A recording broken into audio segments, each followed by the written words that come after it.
Good day! This is Teacher Rowan. I'll be your guide in exploring Google Apps for education, for teaching and learning. In Google for Education, teachers can connect and collaborate easily while staying on task. It gives teachers the freedom to spend more time personalizing the learning experience and less time managing it. Students can learn essential skills such as 21st century problem solving, which they can use it in their future careers. As such, the accessibility features will also help and assist every learner to do their best work. Google offers different useful applications that we can use to connect education to technology. This will help our teachers as a 21st century educators to innovate and find ways on how to make teaching and learning more exciting, engaging, effective, and flexible to the demands of the society. Let's re-explore the education experience by discovering new angles to create, collaborate, and communicate as one. Para sa bata, para sa bayan, at para sa guro. Ang pagkatuto huwag gawing komplikado. Sulong edukalidad.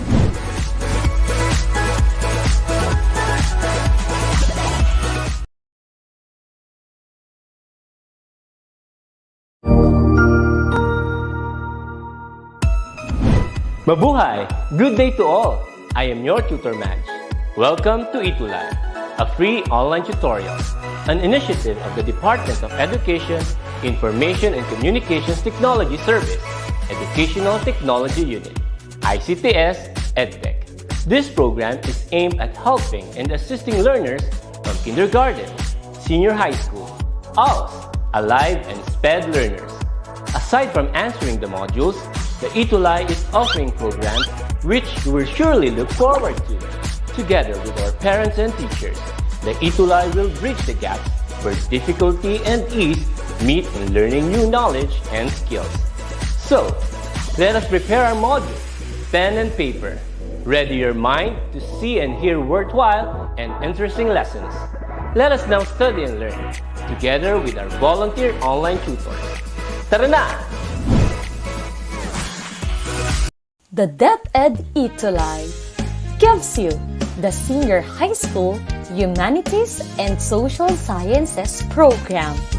Get to know your Ttastic Tutors for the exciting first semester of the academic year 2021-2022 every Thursday from 4 to 6 p.m. Here they are.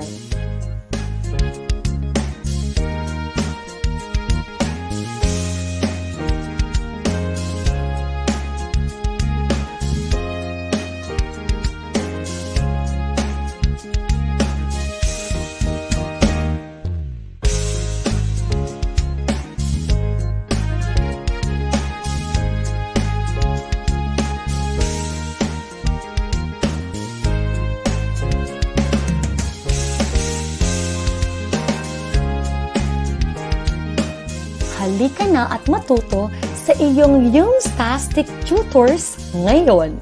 Humanda at sumamang saliksikin ang hiwaga ng humanidades at agham panlipunan. Laging tandaan, ikaw ang best tuwing Webes. Sa tulong ng teknolohiya at maging ng social media, paaralan ay kusang lalapit sa iyo. Sulong edukalidad, supuin maling impormasyon, katotohanan nating ituro, paunlarin.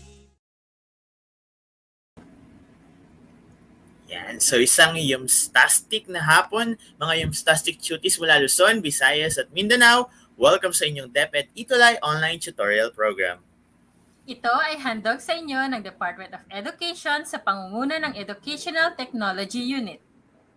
Hayaan nyo kaming samahan kayo sa isang makabuluhang pag-aaral sa hapong ito. Kaya naman humanda na at sumamang saliksikin ang hiwaga ng humanidades at agham panlipunan. Welcome sa inyong DepEd ETUlay online tutorial program. Ako ang inyong Ttastic Tutor, Tutor H, na always excited to bring learning. At ako naman ang iyong Ttastic Tutor G, ang gigil na kayo ay paglingkuran at matuto sa hapong ito. Sa subject na philosophy, papalawigin natin ang ating kaalaman sa larangan ng filosofiya because We learn we create and we think. in philosophy. Now, Tutor G, let us introduce our tutor of the week. Siya ang tutor na nagpakita ng galing at pagiging active sa pagsagot ng mga activity at nakilahok sa ating buong discussion last week. Yes, Tutor Aids, kaya naman gusto naming batiin si Natalio M. Aranja Jr. ng 12 ICT Zara ng Subic National High School, SDO Zambales. Gusto din nating pasalamatan ng kanyang fellow teacher na si Ma'am Mercy Mendoza Davis at principal na si Madam Bernadette O. Umayam. Congratulations and salamat sa iyong aktibong pakikinig at pagsagot sa ating mga session last week.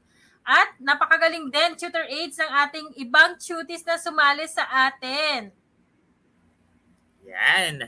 Once again, congratulations Natalio M. Aranja Jr., our tutor of the week for week 3, for quarter 2, week 3. Sa lahat ng ating mga tuties, tuloy-tuloy lang ang pagsuporta at pakikipag-cooperate at pagsagot at pagiging aktibo sa ating discussion. Malay nyo, next week, kayo na maging tutor of the week. Once again, hello po sa ating mga tuties na nanonood ngayong hapon at sa ating mga parents and teachers na nanonood din.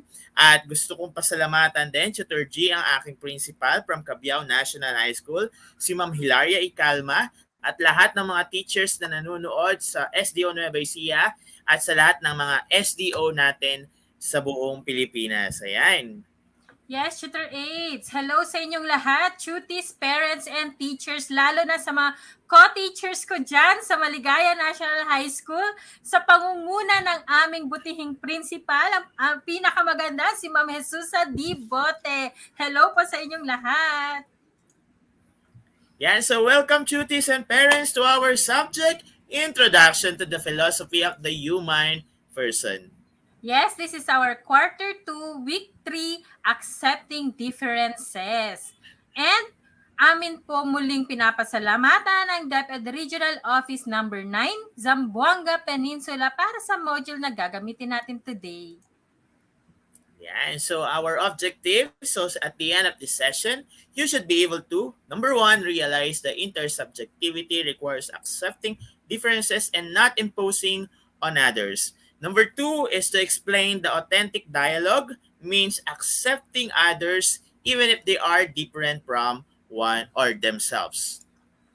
Okay, so we're going to have activity 1, Tutor G. So we have here picture analysis. Okay, so the direction, Tutor G, is they're going to look at the picture below. Ayan, yung picture natin. And give their perception or view of the picture. Yes, Tutor G? Yes, Tutor Aids. So yan, nakikita nyo ngayon sa picture na yan. Ano bang nakikita nyo sa picture na yan, Tutor Aids? So parang marami akong napapansin sa picture. Ano kaya ang napapansin ng ating mga tuties, Tutor Aids? So isusulat nyo lang sa comment section kung ano yung nape-perceive ninyo, ano yung nakikita ng mga mata ninyo sa picture na yan. I-type nyo sa ating comment section yung inyong mga sagot, ha? Ay, Tutor Aids, meron na tayong mga sumagot. Ayan, basahin natin.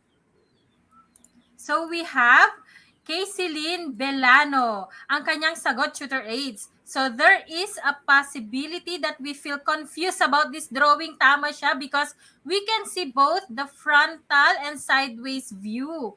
From my own perception of this drawing, I think this is a frontal view of a human face. For me, it's more accurate to say that this picture is a frontal view because of the angle and the way the artist drew it. I can really say that this drawing shows a frontal view of a human face. So frontal views, Tutor Aids ang kanya nakikita. So, comment ni Kayceline is ito ay frontal view.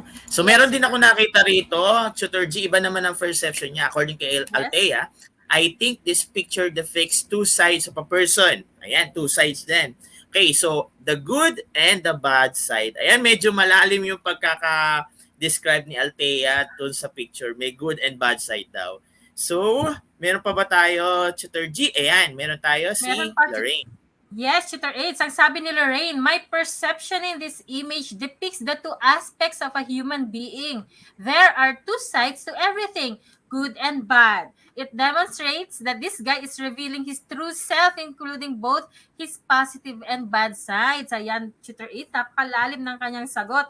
Ang dami na nating mga sagot na dumadating, pumapasok, Tutor Ayan. Aids. So, pasahin lang natin itong last kay Ira Bantaculo. So, sabi niya, I can see the half face of a human and it looks like his face is the front and also it looks like his face or he's facing the side view. So, kung titingnan natin talaga, Tutor G, parang magkakaroon tayo ng different point of view or perception dito sa image. So, sa tingin mo, Tutor G, nakaharap ba yung picture or nakatagilid? Half-half ako, Tutor Aids. Para siyang Ayan. nakaharap na nakatagilid. So, Oo nga eh. naguguluhan ang ating isipan kung ano ba talaga yung pinapakita ng picture na yan. Ayan. So, pinakita lang dito sa picture na to, Tutor G, na yung bawat cuties natin ay may kanya-kanyang perception. So, Yes. dadako na tayo sa lesson natin dahil ito ang magiging lesson natin for this day, Tutor G. Yes. Yes, So, our Tutor G. lesson is accepting differences. So, we have the word intersubjectivity. So, it is originally coined by the philosopher Edmund Husserl. He is from 1859 to 1938. It is most simply stated as the interchange of thoughts and feelings, both conscious and unconscious, between two persons or subjects, as facilitated by empathy. Ayan, Tutor A. Ayan. So, para malaman natin what is finding differences or differences of every individual, so meron tayong tinatawag na intersubjectivity. Okay, so according to the philosopher Edmund Husserl, meron tayong pagkakaiba-iba when it comes on thoughts and feelings. Both conscious yan, Tutor Jen, unconscious thoughts and feelings. So, ang bawat tao, two persons or a subject or every person and a subject, meron niyang common thing which is the empathy. But every individual have different thoughts and different feelings. Ayan. So,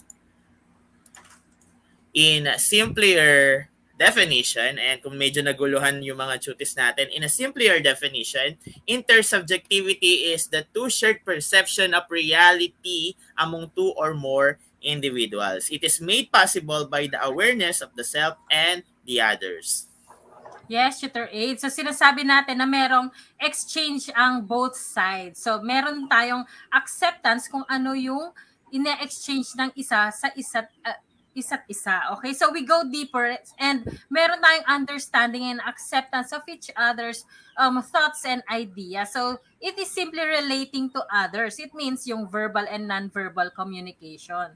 So, sinasabi natin na merong exchange of both sides and there must be acceptance. Kaya, meron tayong sinatawag na important concept of the acceptance. So, even if it is opposed to your idea, that is the intersubjectivity. Kahit may opposition yung sa back of your mind, meron pa rin yung acceptance na tinatawag. Okay. So, now we move on to subjectivity. Subjectivity refers to the perception or experience of reality from within a person's own perspective, both conscious and unconscious, and necessarily limited by the boundary or horizon of a person's own worldview. Okay, so Tutor G, to understand more, sabi nga natin, the definition of intersubjectivity. So kung hindi pa rin natin nalaman or naintindihan what is intersubjectivity, himayin natin ngayon. So what is subjectivity? So ang subjectivity, Tutor G, is the perception of a person base sa kanyang naging experience or base sa kanyang kinalakihan.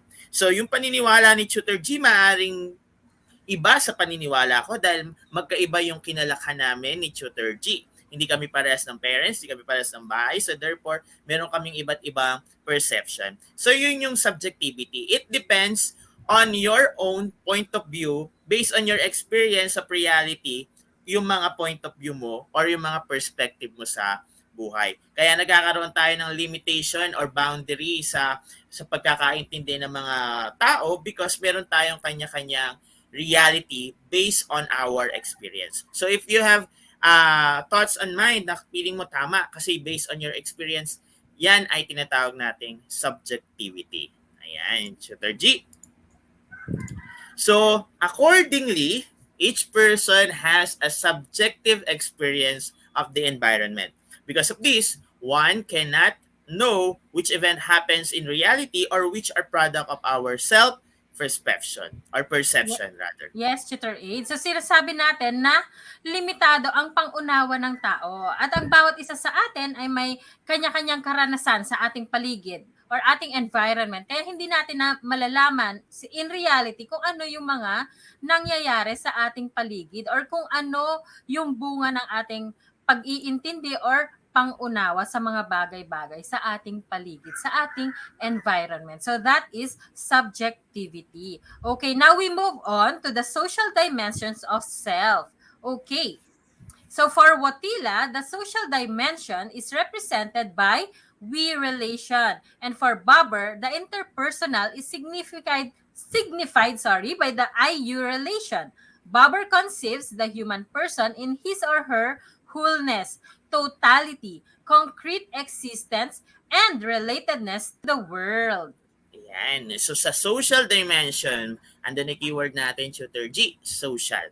So we cannot live alone. So according kay Witila, meron tayong we are represented by others or another individual. So we relationship, I and we, that is according the interpersonal that signifies to I, you relationship. Each one of us should have interaction or we have a concrete personality, concrete existence according here to the word because we are here for others because we should have another relationship to other individual.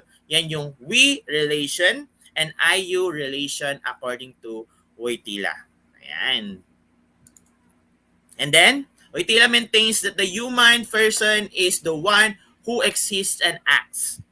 Both conscious, acting has a will, has self-determination. Ayan. And the action reveals the nature of the human agent and participation explains the essence of the human person.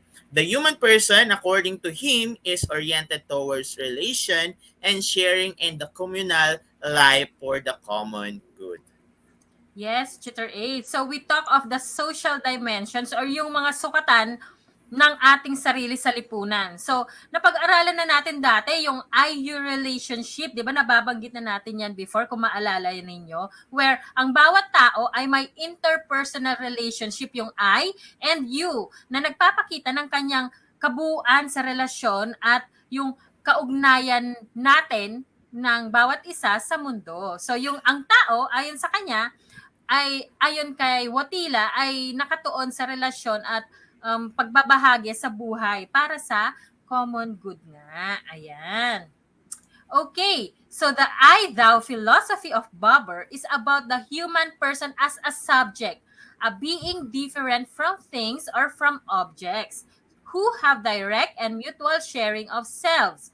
The human person experiences his wholeness, not in the virtue of his relation to oneself, but in the relation to another self. This is in contrast with the I-it relationship, a relationship of a person to thing and a subject to object relationship. Tutor Okay, AIDS. so Tutor G, dito naman pinag-compare natin yung I, thou, and I-it relationship according to Buber. So, according to Buber, I, thou, or I, you, okay, a person is a subject and not an object. Because ang subject ay may sariling buhay. And we have direct sharing or mutual sharing to the you, which is different to the object. When we say kasi I-it relation, it is more on about finding oneself, yung sarili mo lang.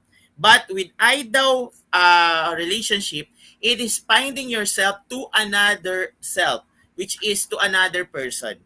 Okay? So this relationship of a person and a subject to an object relationship, which is different. I-thou relation is a relationship between you and a person, and I-it relationship is a relationship between you and the object relationship. So, yun ang pagkakaiba daw ng I-thou and I-it relation according to Buber.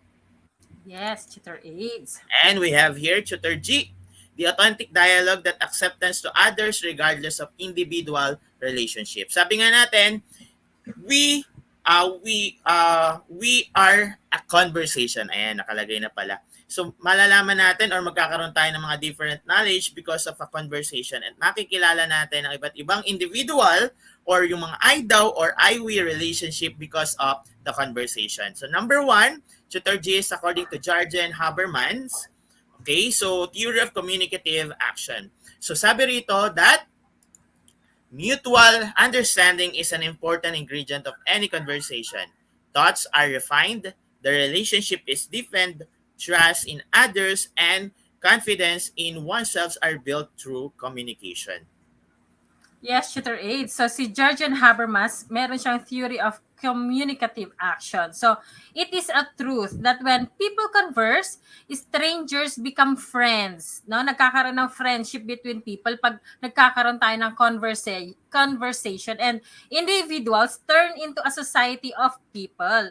So ang pangunawa sa isa't isa ay mahalagang sangkap sa anumang pag-uusap. No, pag iniintindi natin kahit na hindi natin kakilala siya, pero pag nag-usap tayo at inintindi natin is isa't isa, nagkakaroon niya, nakakapagbuo tayo ng friendship kahit strangers tayo. So ang mga kaisipan ay lumalalim yung relasyon, nagtitiwala tayo sa iba, nagkakaroon tayo ng additional friends, at yung tiwala natin sa sarili natin sa pamamagitan nitong communicative action. So now let us move on to the next. It is common to see persons with different backgrounds, such as ways of thinking, believing, and behaving could easily come into conflict when they communicate. To avoid arriving at that point, Jurgen Habermas introduced a path leading to mutual understanding through his theory of communication, tutor aids. Yan. So tama naman si Tutor G kanina that through conversation or communication, nagkakaroon tayo ng connection with other people. Tulad na lamang ng mga tutis natin, Tutor G, na through this communication, this is a part of communication, parang may mga special communication na tayo or interaction with our tutis. But sabi nga rito ni Jargon na hindi lahat ng tao ay may same na perception. So meron tayong tinatawag ng mga different backgrounds. So sabi ko nga kanina na hindi lahat lumaki sa iisang lugar, hindi lahat may paniniwala na tulad ng paniniwala natin. Meron tayong beliefs or thinking or behaviors na maaring makasagabal sa conflict or magkaroon ng conflict when we are communicating with other person. So sabi ni Jargon, to avoid this, nag-introduce siya ng mga mutual understanding thoughts or through his theory of communication. So ano kaya yung theory of communication ni Jargon, Tutor G? Yes. Okay. So anyone, according to him, one has to fulfill the following tests or validity claims that must occur in the conversation to achieve mutual understanding. Number one, sabi rito that both speaker and hearer must use comprehensible expression in which they're both understand. So kahit hindi nagkakamukha ang idea natin or meron tayong different ideas, sabi rito, dapat meron tayong comprehensive expression. Tulad na lamang pag may kausap kang tao, Tutor G, at naiintindihan mo yung sinasabi niya. Minsan, di ba, tatango tayo? Ayan. Pag hindi natin naiintindihan, hindi tayo, what you call this, iilig tayo. Ayan. So, meron tayong mga expressions na pinapakita na which is common sa conversation or sa isang communication. So, sabi dito, dapat both speaker and hearer must have comprehensive expression. Okay. So, yes, number 2, Tutor G. Yes, for number 2, we have the speaker should use a true proposition so that the hearer can share in the speaker's knowledge. So, Tutor Aids, ang sinasabi natin dito, yung nagsasalita ay dapat gumagamit siya ng mga tunay na proposition or yung tinatawag natin na mga panukala upang makapagbahagi ang ating tagapakinig dun sa sinasabi ng speaker. So, mahirap naman na pag yung tagapagsalita natin ay masyadong malayo yung kanyang sinasabi at hindi ito naiintindihan ng taong nakikinig sa kanya. Kaya kailangan nagkakaroon siya ng mga sinusunod na panukala para yung nakikinig sa kanya ay meron din siyang ma-share or magkakaroon ng exchange of communication, Tutor Aids. And thank you, Tutor G. So number 3 tayo, the speaker must be truthful in his intention in order to elicit trust from the hearer. Ang pinaka-importante ay dapat daw mag-build ka ng trust between the speaker and the receiver of the message or in communication. Example, may speaker tayo, Tutor G, sa isang program. Okay? So maraming audience doon. So kung ang sinasabi ni speaker ay pawang mga kasinungalingan lamang, okay? Kasi sa tingin mo, may makikinig pa sa kanyang audience. So therefore, wala. So una nating i-build natin is yung trust between a Yes. person and a person or a person or we relationship natin. Because sa speaker, sabi rito, must be true. Kung ano yung sinasabi mo, dapat true ka. Kasi kung nalaman nung receiver mo yan or hearer na hindi totoo yung mga sinasabi mo, okay, so therefore, wala nang magaganap na conversation at magkakaroon ng conflict of communication. Ayan. So number 4, Yes. Tutor G. Yes, tutor aids. So finally, we have both speaker and hearer must agree on the right utterance with respect to a recognized normative background. So finally, sinasabi natin dito, tutor aids, na dapat yung both sides ay dapat magkaroon ng kasunduan or agreement sa tamang paggamit ng mga salita or yung pananalita na may paggalang. So as an example, kung may dalawang tao na nag-uusap, tutor aids, dapat meron silang respeto sa isa't isa. So nagkakaroon ng katotohanan or nagiging totoo sila sa isa't isa at merong pagkakaintindihan na nagaganap sa kanilang communication or conversation. Okay, now let's move on. So for number 2, Martin Buber's I-thou relationship. The authentic human existence is manifested in genuine dialogue with each other, with the world, and even with God. Life is a dialogue, is a mutual sharing of our inner selves in the realm of the interhuman. Tutor aids. Okay, so lahat daw nagsisimula with a genuine dialogue to each other. Para makapag-build tayo ng relationship with others or makilala natin ang bawat individual. Example, Tutor G, di ba, nung may face-to-face classes pa tayo, meron tayong tinatawag na introduce yourself. So sa pamagitan ng introduce yourself, nagkikreate tayo ng dialogue para dun sa ating estudyante nang mas makilala natin sila. Because sabi nga, life is a dialogue. So hindi tayo mabubuhay nang walang kausap, hindi tayo mabubuhay nang hindi tayo nakakapag-communicate with other, even without voices or even without the ability to write, there is a form of communication tayong tinatawag na or a dialogue or the dialogue that is a form of communication kung saan nakakapag-share tayo ng mutual understanding at mutual interest to other person. So that is the ideal relationship according to Martin Buber. And then, an authentic dialogue, according to Buber, entails a person-to-person, a common sharing of selves, acceptance, and sincerity. This is the ideal mode of relationship that shows us a clear path to genuine living through authentic relation to others. By valuing the other, we also encourage or give them a reason to value us.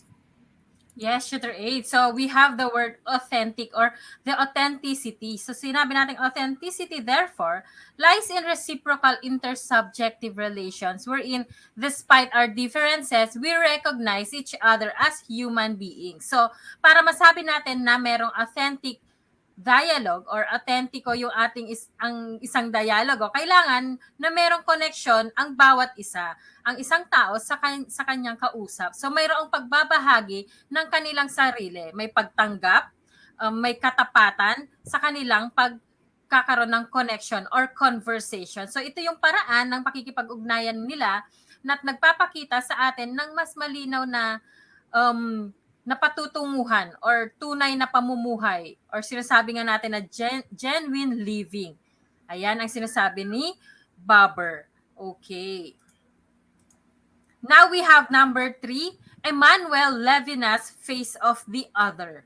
His ethics in criticism that, for instance, whenever we deal with someone, we use the values and beliefs that we inherited from our society and use them as our basis in relating with others. We use them also as standards in which we judge others according actions and characters as good or bad. Tutor aids. Ayan. So meron tayong tinatawag tutor G rito according to Mr. Emmanuel Levinas na ethics in criticism.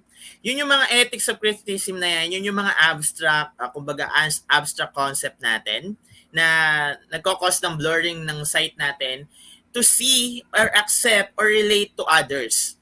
Okay? Kasi minsan hindi natin ina-accept, hindi natin nakikita yung kabutihan ng isang tao because we have this concept or the ethic criticism. Meron tayong mga paniniwala, meron tayong mga pinaniniwalaan at mga values natin sa nakinalakihan or minana natin sa society natin na nagiging basis natin para mag-judge ng ibang tao. Okay? Tulad na lamang yung mga racial criticism natin, di ba? Yung pag-Asyano ka, parang minsan tawag nga sa Asian before, nung i-quote ko lang they are monkeys, sabi nung iba. Pero, now, okay, so iba na yung panahon ngayon. So hindi dapat maging basihan kung ano yung kinalakihan mong society, hindi dapat maging basihan yung kinalakihan mong values para i-judge mo agad yung isang tao. Okay na, isang mabuting character ba or masamang character because according to Emmanuel, that is an ethics in criticism. Dapat we must know how to criticize them to see their pace before we criticize them or to see the pace of the other. Kumbaga, dapat kilalanin muna natin bago tayo mag-judge. Hindi tayo mag-judge based sa alam na natin or minana na nating mga kaugalian. So that is Emmanuel's pace of the other. Okay, Tutor G. So, he suggested also that we need to adopt a genuine face-to-face encounter with the other. He believes that it is only in responding to the command of the face of the other that authentic ethics could be made. He even claimed that the meaning of ethics is the responding to the needs of the others, to be subjected to the other, and to be responsible to the other without expecting anything in return. Yes, Tutor A. So, ina-emphasize ni Levinas dito yung pagkakaroon ng relationship and responsibility to the other person. So, it is non-reciprocal in a sense that one does not respond to the other and expect or nagde-demand, hindi ka magde-demand dun sa isa, no? Na maging responsable din siya sa'yo. Maging responsible din siya sa'yo. But you have the responsibility towards another person. So his ethics keeps redefining the term of an unlimited personal responsibility. So it would start and end beyond the being of the other person and beyond the existence of the others, radical otherness. Ayan, Tutor 8. So now let us move on. Let us have an activity. The title of this activity is It's I, it's me, it's we who build community. Ayan. So the directions are answer the questions or topic provided to you honestly. No wrong answer. Just give your best shot. Okay, Tuti? So we will provide with you some questions or topics and you should provide your answers in the comment section. So be honest with your answer. Kung ano yung nasa puso ninyo, yun ang inyong isulat. So there are no wrong answers. So you just have to give your best shot in answering. Okay, so let's have number 1, Tutor AIDS. Okay, so tama si Tutor G. Be honest lang kasi ititest natin dito yung mga differences natin as an individual. So be honest para makita natin or mas maging concrete or accurate yung ating test. Okay? So sabi rito, why there should be less or no more homework. So nung may face-to-face pa, nagiging debate ito, dapat bang bawasan or dapat alisin yung homework? So meron ng sumagot, Tutor G, sabi rito, because nowadays students kill their lives because of too much homework or activities. Studies have also shown that too much homework can be very unhealthy, making students feel stressed and burnt out. Ayan, so naging honest si Jen, nakaka-burn out daw ang maraming assignment. So, meron pa dito, Tutor G, si Casey Lee, sabi, it should be less or no more homework, especially in this situation because not at all students have a lot of free time to do their homework. We all know that many students have jobs. In other words, they are working students, or maybe not all students have no responsibilities that they need to fulfill at home. So they have no time to do their homework. That's why their grades become low. For me, it's enough to study in school or study during online classes. No more homework for me. Ayan, marami Wow. pinaglalaban ng ating mga cuties. No more Yes, Tutor homework 8. for me. So, tulad ng sabi natin, babasahin natin yung mga comments yun na yan kasi wala na Yes, tayong Tutor enough 8. time. But thank you for being honest, cuties. Yes, Tutor 8. So now let's have number 2. Okay, is competition really good? Ayan, pag-isipan nating mabuti ang ating sagot dito, dear cuties. Okay, is competition really good? Ano sa tingin nyo? So, write down your honest answer. Okay? Tama ba na magkaroon ng competition? Okay lang ba? Is it good or is it bad? Ayan, Tutor 8, may sumagot na. We have Althea Natividad, ang kanyang sagot. Yes, because in this way, we will know where we are weak and where we should learn and improve. Ayan, so matututunan daw niya kung saan daw siya weak or saan daw siya dapat matuto at mag-improve. Kaya kailangan niya ng competition, Tutor 8. Also, we have Jen Ausa. For me, competition is both good and bad. In competition, it helps us to know our abilities, helps us to learn more and to improve ourselves, while in bad competition, others do crime and others say negative words to the enemy. So, tinignan niya yung good and bad side ng competition, Tutor Aids. So, ang dami na nating mga sagot, Tutor Aids. So, babasahin natin yan later on. Nandito lahat yan sa ating comment section sa ating StreamYard, Tutor Aids. So, let's move on. Okay, so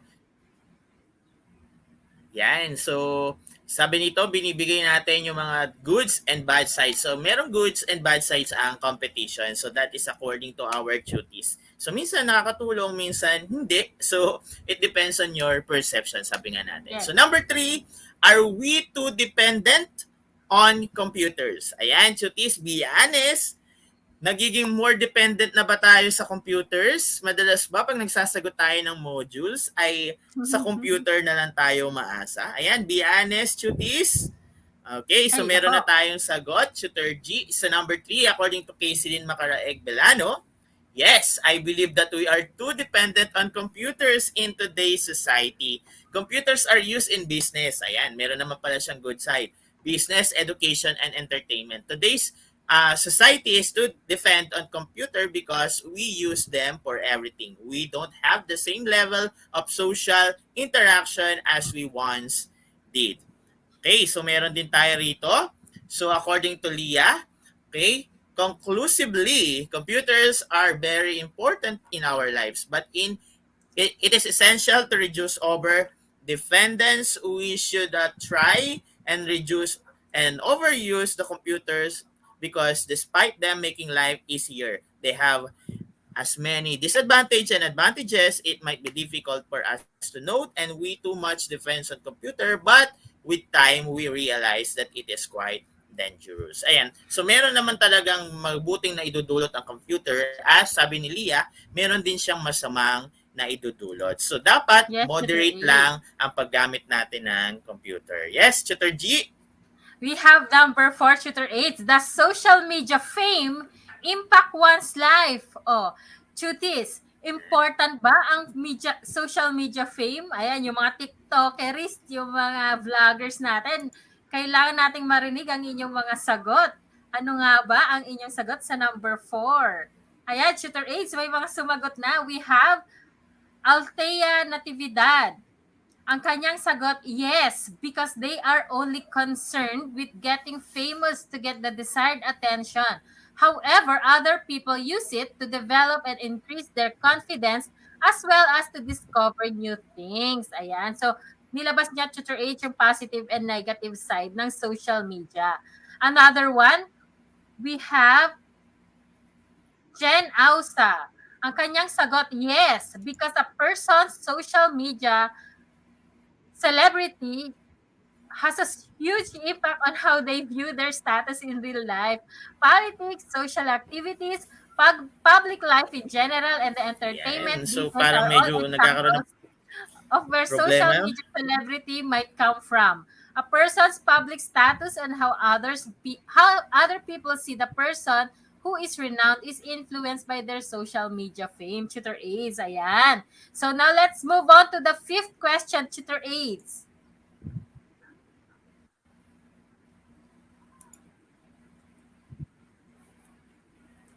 Ayan, so medyo nagkakaroon siguro ng problema ang internet connection ni Tutor G.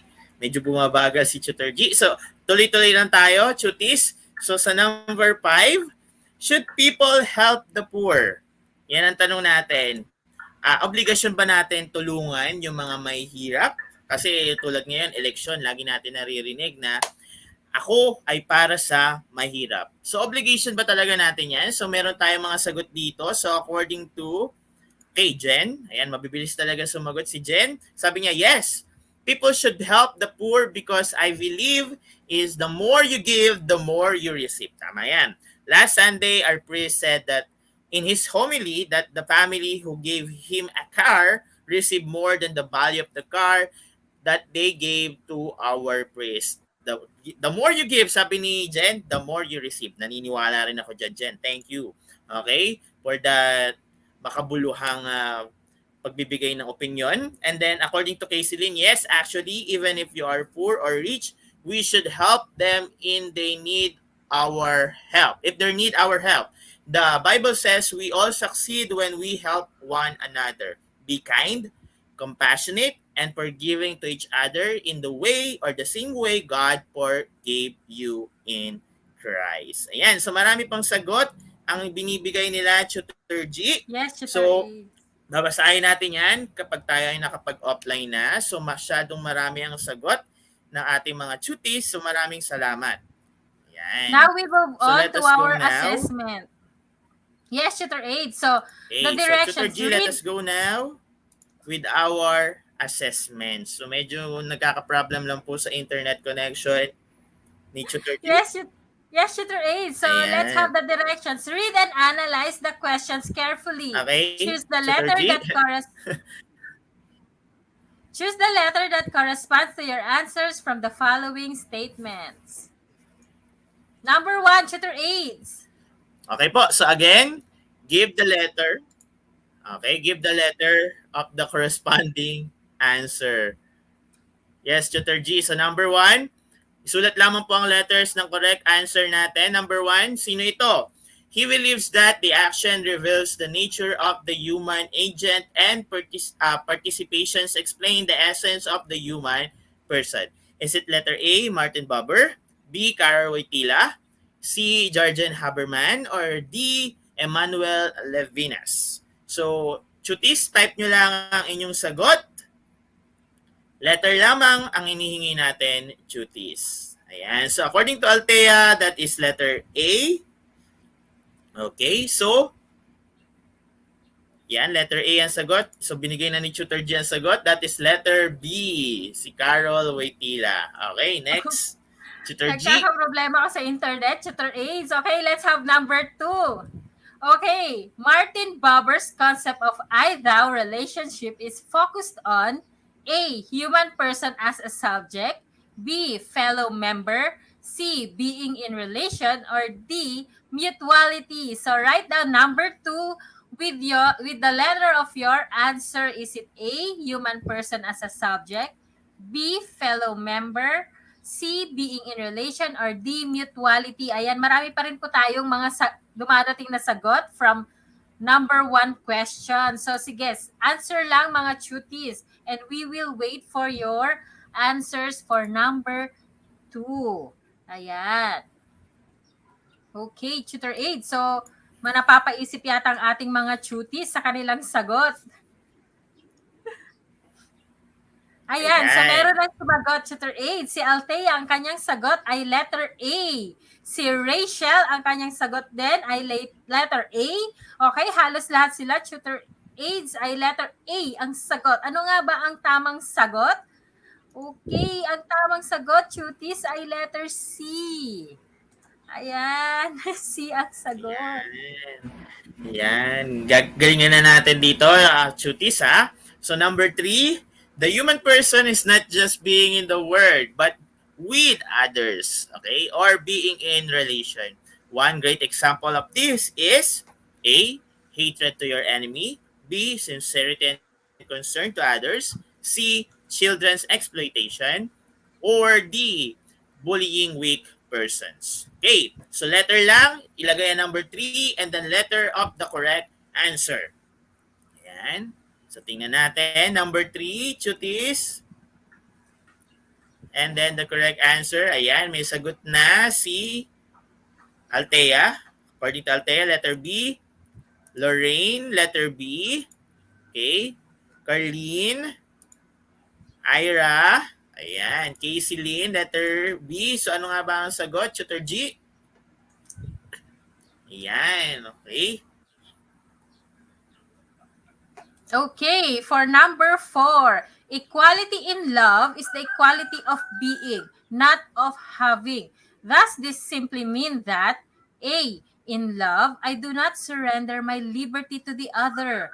B. I do not become a slave to the other. C. In love, the two freedoms become one and each becomes mere free. Or letter D, all of the above. Ayan, Chuti. So for number 4, write down the number 4 with your letter of your answer. Okay, we have answers, tutor aids. We have Carlene, ang kanyang answer ay letter C.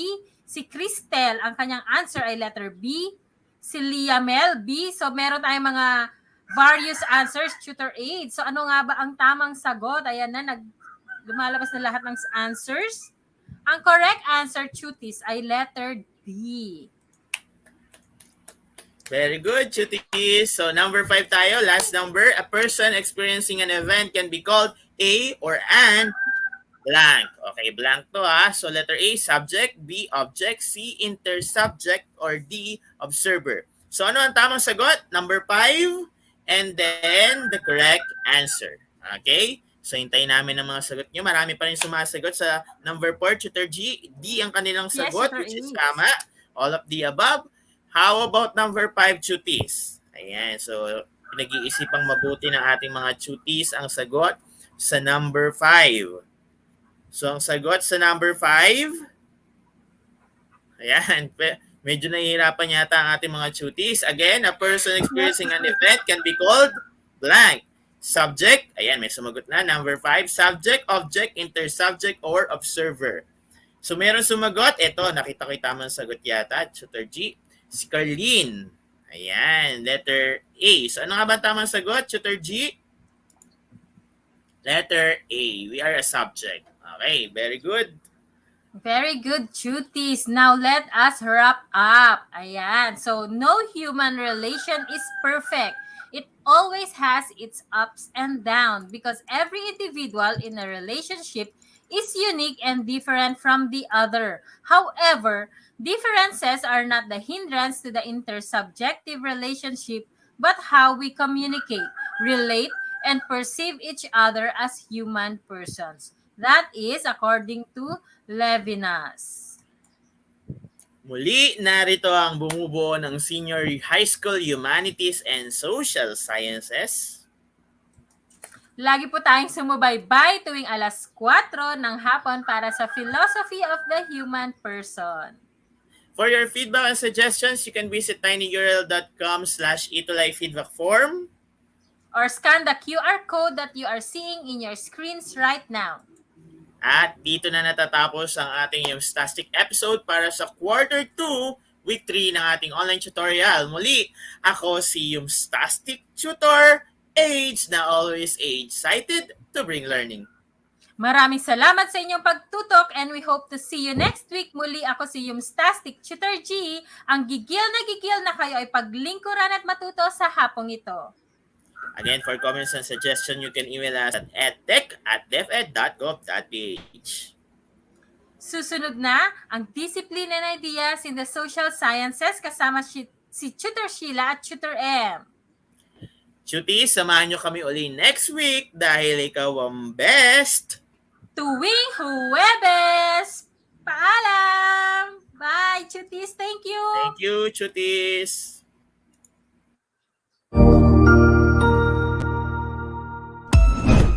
Ang husay naman! Natapos mo ang iyong tutorial session kasama ang iyong mahusay na ETUlay tutor. May bago ka bang natutuhan? I-share na yan gamit ang hashtag ETUlay Level Up. Huwag aalis ha, dahil may susunod pang programa na pwede mo ring panoorin at salihan. Dahil naghihintay na ang iyong mga tutors. Happy learning dito sa ETUlay!